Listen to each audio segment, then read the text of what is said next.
Katatapos lang ng ating Saturday family appointment with El Shaddai. At ang ating healing password ay ang salitang tribute pa rin. Pero we are on the 5th letter of tribute, which is letter U. So we have 4 U's.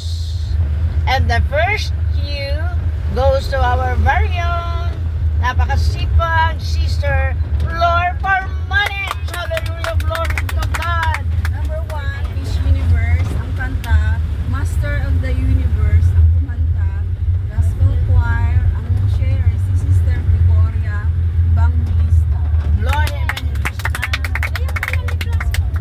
And the second U goes to our very own sister Arlene Beautiful Cruz. Hallelujah, glory to God. Second U stands for unity. Ang kanta, to dwell in unity. Ang sharer, si Sister Rose Flores, ang kumanta gospel choir. Yeah! And the third U goes to our very own sister Sally Boarde. Yeah! Glory to Jesus. U stands for understand. Ang kanta, nakikinig pala, will understand better. Ang kumanta si Brother Marlon Said.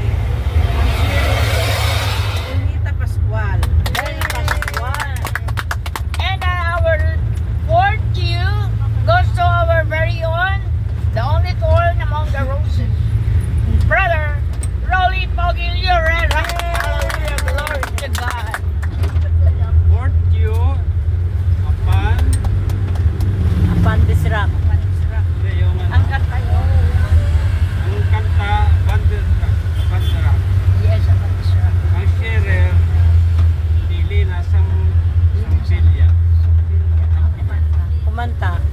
Ang kumanta si Esther Marlene at Choir. Yeah, we're in Dorado. Okay. Ang ating isinigaw, Sister Early. Apandisra. Apandisra. Glory to God. And before ng closing prayer, ay pupunta natin yung Sunday Gospel natin, yung tungkol sa paghahanda na huwag matakot. Sige, sino ang una mag-share? Paghahanda. Sister Flor. Paghahanda. Paghahanda. Always ready. Yeah? Ang share ko tungkol sa ano, malaki yung katanungan para sa bawat isa sa atin. Handa nga ba tayo sa pagdating ni Kristo? Right. Para po sa akin, dahil sa pag-a-attend ko at pakikinig ko sa salita ng Diyos, alam ko at naniniwala po ako na ihahanda po ako ng Panginoon sa kanyang pagdating. At alam ko sa panahon na yan, hindi lang ako ihanda. Hindi lang po ako, kundi lahat tayong naniniwala na si Kristo ay Diyos. Yun lang po. Amen. Glory to God. Amen.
pansamantala lang sa mundong ito. Yes. Estranghero lang po talaga tayo. Amen.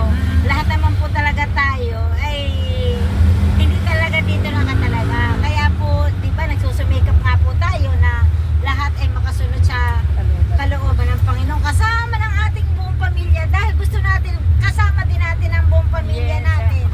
Sa piling ng Panginoon, sa takdang panahon. Huwag muna ngayon. Jesus name! Are you ready now? Ay, hindi pa nga ako, ayoko pa. We are ready, but not now. Oo ba niya, but not now. Yeah, but not Dahil now. marami pa ho kami dapat anuhin.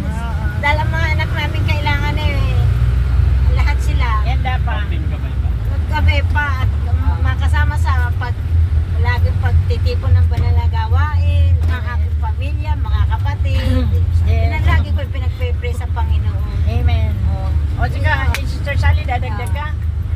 Okay, ang pagdating ng Panginoon ay para daw magnanakaw. Yes. Hindi natin alam. Kaya dapat lagi tayong handa. Dahil kung alam natin, darating ang magnanakaw, hindi natin papayagan na pumasok sa ating sampayan. Hindi tayo matutulog. Oo, babantayan natin yun. Pero dahil nga pagdating ng Panginoon, hindi natin alam kung kailan ang bawat isa sa atin ay laging handa. Ang ating puso at isipan, laging malinis ang puso natin. Sa gabi-gabi, humingi rin tayo ng tawad kung ano mga pagkakamali natin. Yan ang Amen. ginagawa ko after may rosary. Salamat, tapos i-lift ang lahat, tapos hingi ng kapatawaran kung ano man pagkakamali natin. Yun ang paraan ng paghahanda natin sa ating sarili dahil di natin alam kung baka bukas di na tayo gising. Tuluyan na tayo. Hallelujah. Praise the Lord. Amen, Mabuti amen. na lagi tayo nakahanda. Gusto mo at ayaw mo. Darating at darating yung Hindi panahon. natin Kaya alam eh. Kaya babawi din sa sa atin. gabi bago matulog, lagi magpasalamat. Yes. At lagi humingi ng Ay lagi daw. Yun nga sinasabi ni Father na sabi natin, handa na ba kayo? Yes. Are you ready Simula now? ngayon, so wag na tayong gagawa ng masama. Alam natin nakakalabag sa Panginoon. Gawin na natin mabuti. Lahat. Para tayo'y mamatay man, nasa pilit tayo niya. Yun yung Amen. sabing, tayong gagawa ng ating langit. Amen. O tama yun. Kaya nga, di ba may limang dalaga na may ilawan at saka kailangan daw ang ating ilawan ay laging may sindi. Baka dumating ang ating groom, ang dapat dumating ng Panginoon. Naka-ready nga tayo. Antok-antok naman.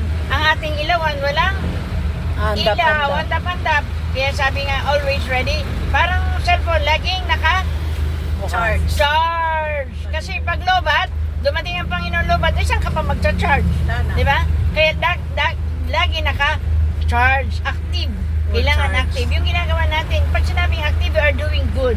Gumagawa, ang paghahanda may ginagawa, may responsible sa ating mga tungkulin, sa ating pamilya, paggawa ng mabuti, lalo na ang pagbibigay ng tulong sa mga mahihirap, di ba? Sa pagbibigay. Sa ating, siyempre, pagtulong sa iba, sa pamilya muna, no? Then, sa iba.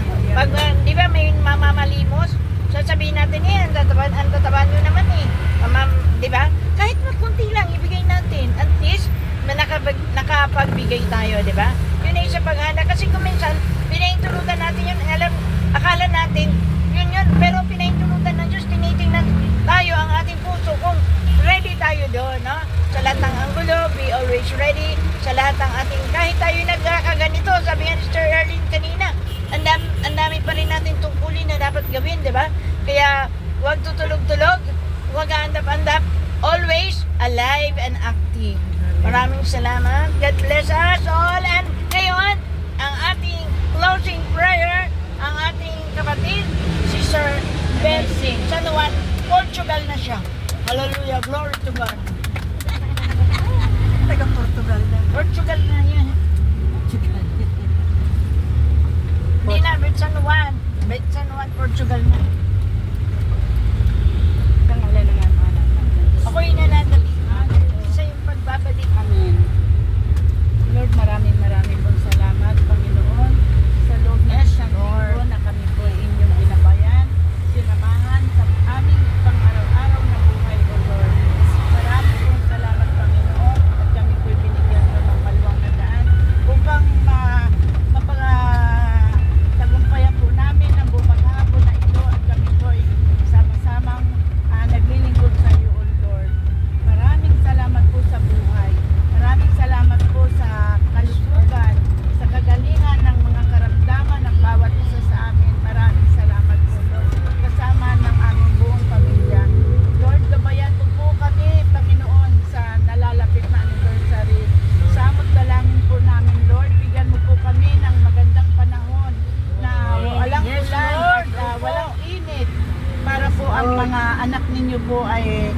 maginhawang nakikinig na yung mabuting balita.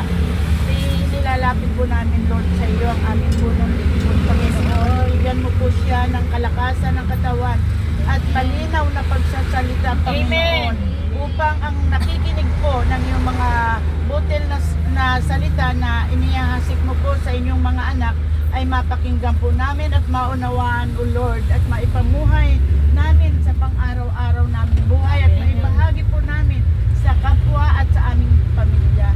Maraming salamat po, Lord. Hawiin mo po ang aming daraanan sa nalalapit na anniversary, Panginoon. At marami po kayong kaluluwa na tatawagin po at mapupuno po ang buong luneta sa pakikinig ng iyong mabuting balita, Amen. Lord. Maraming salamat, Panginoon. Huwag mo po kaming ipahintulutan na magkaroon kami ng hadlang. Kami po ay sama-samang muli sa susunod na anniversary. Yes, Lord. Hawiin mo po ang aming daraanan na kami po'y makarating na malwalhati. Hawiin mo po ang aming daraanan. Madat na namin ang aming pamilya Yes, na Lord. matagumpay po. At Amen. hawakan mo po, Panginoon, ang aming driver. Kayo po, Lord, ang aming driver. Ang kanyang kamay at paa, Panginoon, hawakan